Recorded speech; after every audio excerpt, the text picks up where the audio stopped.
కోసం భుక్తి కోసం వెట్టి చాకిరి విముక్తి కోసం జరిగిన తెలంగాణ సాయుధ రైతాంగ పోరాటానికి స్ఫూర్తినిచ్చిన వీరనారి చాకలి ఐలమ్మ, చిట్యాల ఐలమ్మ.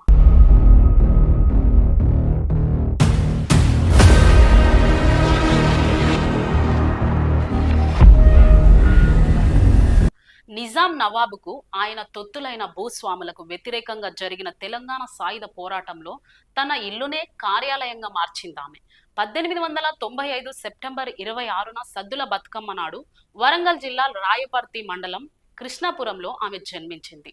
చిన్న వయసులోనే పాలకుర్తికి చెందిన నర్సయ్యతో వివాహం జరిగింది. పాలకుర్తి పరిసరాల్లో మల్లంపల్లి దొర వద్ద కొంత భూమిని ఐలమ్మ కుటుంబం కౌలుకు తీసుకుని సాగు చేసింది. ఇది పాలకుర్తి పొరుగునే ఉన్న విష్ణూరు గ్రామానికి చెందిన దేశ్ముఖ్ రేపాక రామచందర్ రెడ్డికి కోపం తెప్పించింది.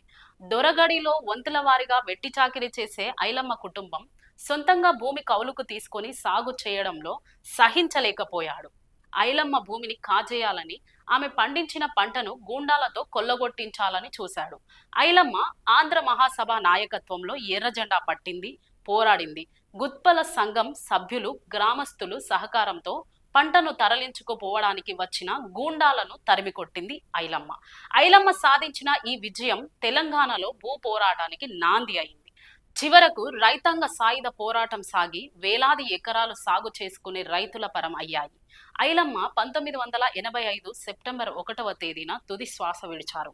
కేసీఆర్ ముఖ్యమంత్రి అయిన తర్వాత ప్రత్యేక చొరవ చేసి వెబ్ కమిటీ తెలంగాణ పాఠశాల విద్యలో ఆమె జీవితాన్ని పాఠ్యాంశంగా చేర్చింది.